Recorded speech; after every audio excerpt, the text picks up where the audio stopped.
What up, Long Beach? Welcome back to another episode of Long Beach Sports Talk, presented to you by the Press-Telegram and the Gazette newspapers here in Long Beach, and brought to you by Naples Rib Company, our favorite ribs of anywhere. We are bringing this show to you with the jumbo set in the backfield. We've got three backs and a scat back here. First of all, I am JJ Fiddler. To my left, I'm Mike Garnavasio, co-sports editor at the Gazette and prep sports editor at the Press-Telegram with JJ. And to my left, the scat back JJ just mentioned, who just had some scat on his back, as a matter of fact, my 3-month-old son, Vincent, who is sitting in on the recording today. You may hear him throughout the show. And if he is Darren Sproles, I am Jimmy Graham. Tyler Hendrickson, Mr.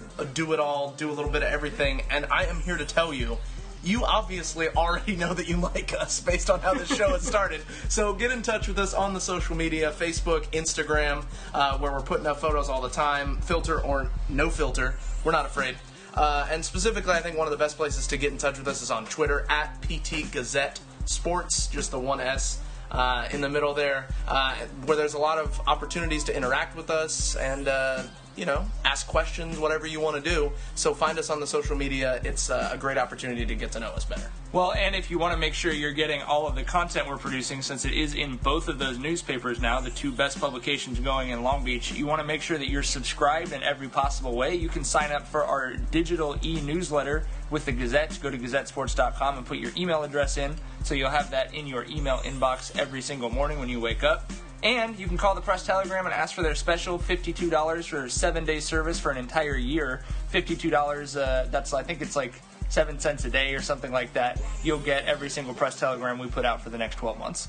and you can get in touch with us through any avenue. Like Tyler mentioned, the social media. You can email us. You can leave a comment on any of the stories on the Press-Telegram website or on the Gazette website. And actually, if you ask a pretty good question, we might talk about it on this show, and that's what we're going to do right now. Mail time! Our first edition of the Mailbag here at Long Beach Sports Talk. We've got 4 of them today. The first one comes from a friend of the show, Jay Sands, who noticed last week in the Moore League football scene that all 3 games were shutouts. And his question was, when was the last time that happened? That all 3 Moore League games came via the shutout. This is a really bad question to start off with because the answer is no. Yeah, we don't know, Jay. We look back to the last 5 or 6 years and had not been able to determine one in that time span. But we don't have detailed enough records to go back and say, 1984 had happened with these 3 teams beating these 3 teams. Yeah, no one does. Those records really don't exist. However, we want to throw it out there. If you know, and you can prove that you know. If you're a pack rat. Yeah, if you somehow have the answer to this question, you let us know, like we said, via the social media or a comment on this site or an email, anything, or an email. Game, come up to us or whatever. We will give you a gift certificate to a local restaurant if you can find any other time in Moore League football history that all 3 games were won via the shutout. We are here to help you eat healthy here in the city of Long Beach. Or eat a lot.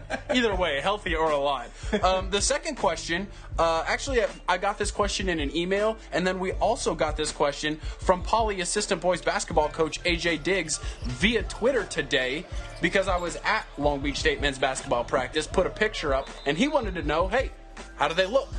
Well, the short answer is they look very good. They look very energetic, and they look excited to be back.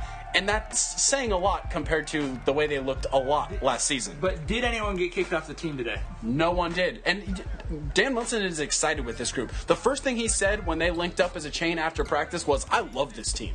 Wow.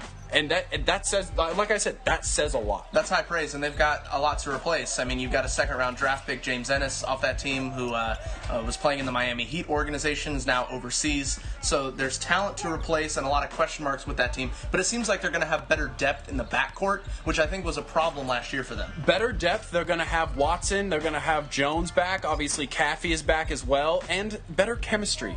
And that goes a long way, especially when your whole season rides on a stretch of 4 games at the Honda Center at the end of the year. That is always important, and thanks again to AJ for the question. Roll on, you Bears. Oh yeah, and if you want the full coverage of that practice this morning, we've got a video on the Gazette Sports website right now for you to go check out. Our third question comes from Chic Runner, Instagram that was on that same picture that I left. Hey, we hope to see you out at cross country today at Eldo, and we're gonna be there. Which she will, in fact. We'll be out there with the reporter pad and the video camera doing our usual coverage of the Moore League cross country meets. So we will certainly see. She's an assistant coach with the Lakewood cross country program, so expect to see her and all the other teams out there. And you can get your cleats laced on everything local cross country right now in the Press Telegram. It's on the front page of the sports section. Yeah, we've got the Poly Jackrabbits leading our Moore League preview out on front that I wrote, and then Kirby Lee did about 600, I think actually more like 900 words on all of the other teams in the area. Bosco obviously coming off the state championship year. They lost a lot of talent from that team, but of course the Braves are always a force in the area as well. And finally, our fourth question. There has been a lot of action on Twitter over the last 2 days concerning Milliken football. And if you've been following the Milliken Rams, we all reported as they beat the Compton Tar Babes the other night that it was their first Moore League win in quite some time. That's no longer the case. Yeah, it turned out not so much. We learned and put the story together first about the fact that they, in fact, used an ineligible player in that game. The issue was when you transfer into a school, even if it's a legal transfer, I believe I was told by the Moore League Secretary Lisa Ulmer, you have to sit out 15 calendar days before you can start playing sports. And the player did not do that because he was a legal athletic transfer through the CIF. So he played in that window when he's not allowed to play. I'm not sure if that's a district rule or a CIF rule, but one way or another, the Milliken administration realized what had happened, self-reported, and voluntarily forfeit that game. So now the Milliken streak of not winning a Moore League game is extended, where they had thought that it had ended, and Compton, which has struggled this season, to say it mildly, they have the worst point differential of any team in Division I CIF, is now undefeated in the Moore League at 1-0 and takes on Poly this week. We broke that story first. We did it in multiple places, and if you followed us in all of those places, you could be in on that news as it breaks. Or you could ask us a question at any of those times, and we might just answer it on this show. Stick with us. We got a great episode of Long Beach Sports Talk coming up.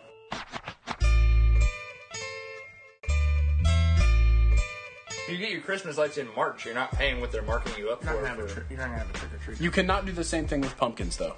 The one thing I will say, pumpkins have a porch life. If you don't carve them, they'll last a little bit longer. Just to, like, be there for decoration. What's the point of having a pumpkin and not carving it? It's festive. What are you, a park ranger now? It's festive. Shall we play a game? And this one's called The Good, the Bad, and the question mark, because we don't want to talk about the ugly on this show. So the good, the bad, and the question mark, we're going to apply it to 3 local football teams, and we each have our own expertise with these teams. Going to talk about something good, something that's been bad so far, and the question mark moving forward. And Vincent cannot wait to get going in this segment. I'm going to start off with the Norwalk Lancers, which their good is actually pretty easy. They're 5-0.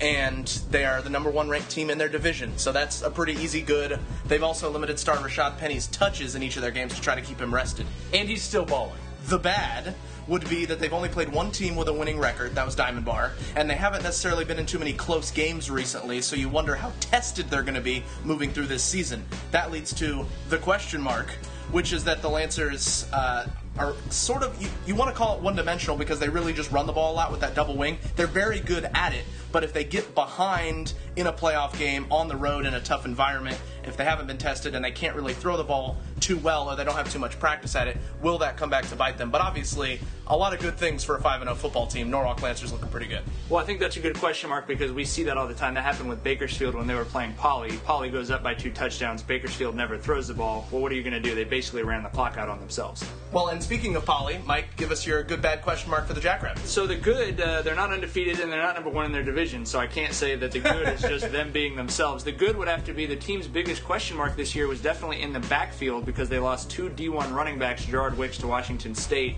and Manu Samoa-Luuga to UC Davis. The 2 kids that have stepped up to replace them, probably also scholarship players. Jeremy Calhoun is probably going to pick up his first offer pretty soon here. Already got looks from San Jose State and some other schools. And then James Brooks, the thunder to Calhoun's lightning. Calhoun's a track star. He's already had, I think, 4 runs of over 75 yards this season. He's absolutely been burning it up. And Brooks, similarly, doing a great job. They're both averaging close to 10 yards a carry. So that stepped up for them. The bad would have to be kind of the mental focus and consistency. I think we saw in that Cabrillo game, a lot of people were surprised because you go, this is a Poly team that won a championship last year. came out of the trenches together and was able to sort of pull together and prove everyone wrong. I think everyone, myself included, I know head coach Raul Lara thought that was going to carry over into this season, only beating Cabrillo, who's 0-4 going into that game by 13. Kind of a sign that maybe they do have some issues with that, and that carries over into the question mark, which is, it might be 6 weeks before they have a real competitive football game. They might not have another really competitive game until the playoffs. If they are having focus and attention issues, how do you get through this Moore League schedule, which will not be the hardest competition, and still stay sharp? Because that's what they need to do if they want to make it through the Pac-5.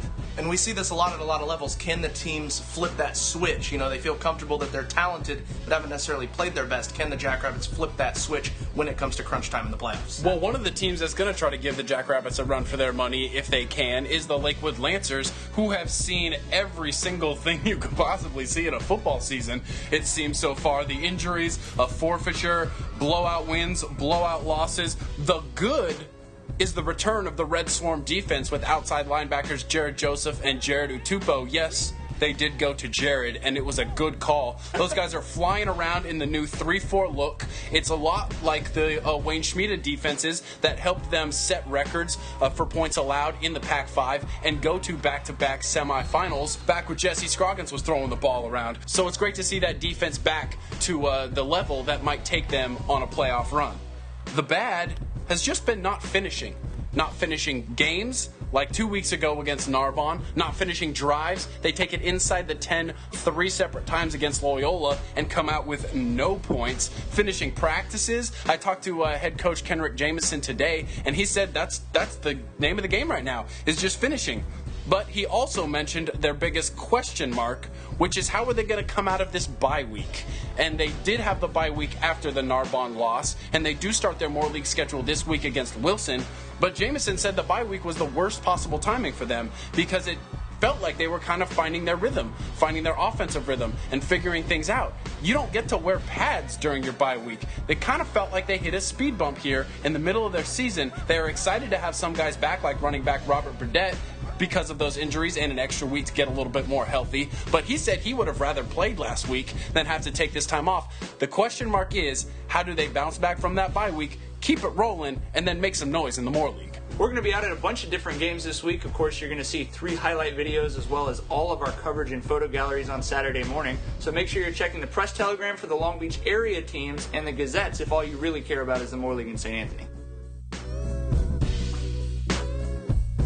Anyway, the thing with the candy is, both times we bought it, the lady at the checkout was like, "Oh, that's great! Like the kids will really like these." And like my wife always starts cracking up, and Char's just like, my husband is gonna buy candy every week until Halloween comes. The kids will like the candy we buy the Sunday before Halloween, maybe, but this candy is not gonna see. It's not gonna see the light of day. We'll say that. Let's check in on some Moore League volleyball because they're in the top 10 of the CIF rankings right now, and it was chock full of storylines on Tuesday afternoon. Well, real quick to rewind it, when you and I started covering Long Beach sports perpetually, I believe for 3 straight years, every single poll that came out, Wilson, Lakewood, and Poly were all ranked in CIF Division I top 10. And then in recent years, that hasn't been as true, with Wilson sort of falling out of there specifically, and then Poly hasn't been in there all the time either. This week, all 3 of them are back in the rankings again, which is great to see for the local programs. And you're absolutely right. On Tuesday, it was certainly like a Long Beach State preview night almost at Lakewood. Yeah, that was fun. Megan Krudoff for the Lancers and Sharon Atkinson for the Rams. They are both verbally committed to go to Long Beach State. Atkinson, a senior, Krudoff, a junior. Just thought we'd mention that. But them going up against each other at the net, like the first point is Atkinson blocking Krudoff. And we made the joke like, oh, Long Beach State preview practice. Well, and they both wear number 15, and they both had 9 kills on Tuesday. So it was sort of a little bit weird, almost like the net was more of a mirror than an actual barrier between the teams. But that actually wasn't the good match that happened on Tuesday. The good match was across town where the Wilson Bruins, who are ranked number 9 in CIF, taking on the Poly Jackrabbits, who are number 10. And Wilson, you can't say really knocking off because it's not an upset in the rankings, but Poly is the defending champions of the Moore League. Wilson has classically had problems with that system, and Wilson Wilson played what everybody said was an incredible third set to take that thing in 4. And that's actually the second time Wilson's beaten Poly in the last 2 weeks. Jackrabbits had some injuries at Durango, and I believe Wilson swept them in Las Vegas. So Wilson definitely looking like a program on the come-up. Poly kind of struggling with these injuries. Still a top 10 team because they are so talented, and it is not the most competitive year top to bottom for Division I this year. But nice to see that Wilson program coming up, because we saw some things this year that were a little concerning. They weren't in an elite division at Durango. They were in a lower division than they've really been in previously, which obviously my son is very upset about. So yeah, good to see sort of a strong Moore League girls volleyball season again. I think it's safe to say Milliken's more competitive than they've been in years too. Yeah, we've got a big one coming up here Thursday. Those Lancers are going to be taking on those Bruins. That is tonight at the Lakewood Gym. We're going to have all of the coverage at the Gazette Sports and Press Telegram, so make sure you check that out on Friday. SCE Solid. Solid. Addendum: I'm eating a York peppermint patty right now. It is all over the sports talk radio today, so I got to throw it out there. Did the Pirates win a playoff game? Did the Reds make the playoffs? What are your feelings about the MLB wildcard situation right now, Tyler? Yes, the Pirates. It's just yes. I mean, it's yes. Let's do the fork in the garbage disposal, because the Pirates did win a playoff game. The wild card game is a playoff game. They made the playoffs. Now. Yes. No, they were already in the playoffs. The Rangers did not make the playoffs. They made a tiebreaker game that was number 163. Okay. But that wild card game is game number 1 of the postseason. Right. So the Reds and my boy Brandon Phillips, who did not choke in that game, but they the Pirates did get the win. The Reds can say that they made the postseason, but I think it's really exciting. It's an interesting thing. It's weird that they just play one game and then they're already out. Well, right. It's like running a marathon, and then after the marathon's over, making everybody run a 100-yard sprint to actually find the real winner. Right, but I think the situation makes you win your heat, so to speak. It gives extra protection to the division winner. And I mean, look at football. For a while there wasn't any wild cards. And now wild card weekend is one of the best weekends of football all year.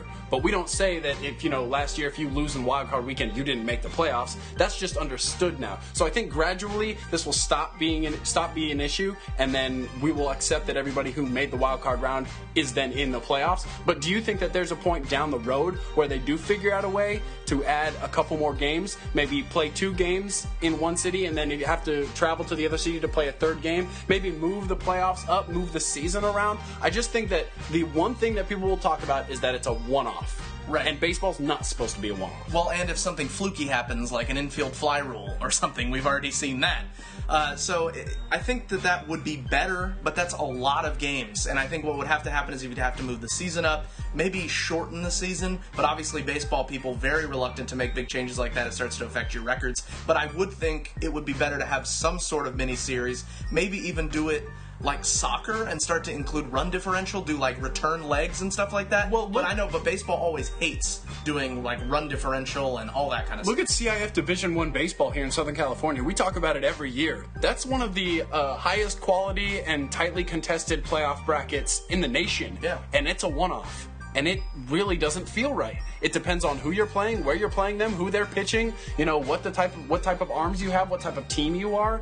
All of that plays in where it's not quite as pure. They even play series at the beginning of the College Baseball World Series. Yeah. That never are you playing for your life in one game, except for the wild card round in Major League Baseball. That's what makes baseball kind of an interesting sport like that, because you can't just play one game and decide who has the best team, and it creates upsets like that and variability, but it also leaves the favorite kind of shaking their heads a little frustrated. Who you got winning it all? Cardinals. Oh, Dodgers, baby. Come on. Obviously. Well, see you in the NLCS, dog. Hey, can you give my boy Lane a ride home from LAX? Nope.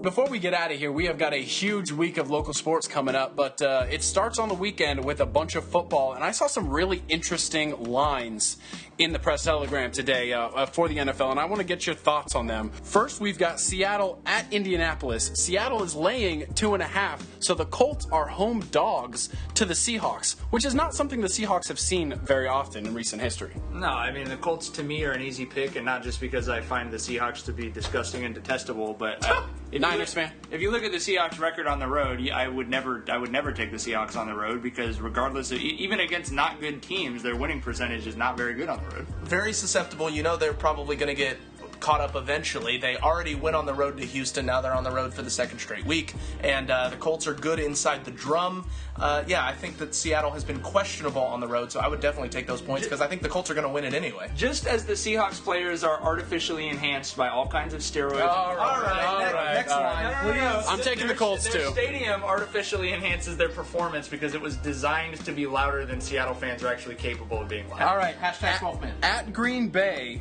the Packers are favored by 7 points over the Detroit Lions, who are a popular team right now in sports talk radio. I'm going to go with the Packers. People tend to look at the fact that they can name 2 Lions defensive linemen and think that means they can stop the pass. They have, I think, over the last 2 years, the worst secondary in NFL history. Yeah, they look good against the Bears, though. They look good against the Bears. Yeah, but the Packers aren't the Bears. Packers will be better than the Bears. The Pack coming off of a bye week. They're at home, and those division games tend to go high scoring, and the home team should pull away. I think the Packers should win by 2 scores. What division are you talking about? Because you're right, but that's crazy to talk about the NFC North. It's like your daddy's NFC mark North. him down for 35. Let's get it going. I'm going to take the Lions in that game just because I think those games are bound to get closer as the year goes because I don't think that division is as good as people think. Or should I say, I don't think the top of that division is as good as people think. think. Can we put that on the wall with your prediction that the Steelers are going to make the playoffs? If we're just going to go down the list of predictions that went wrong, I could put some of yours up there as well.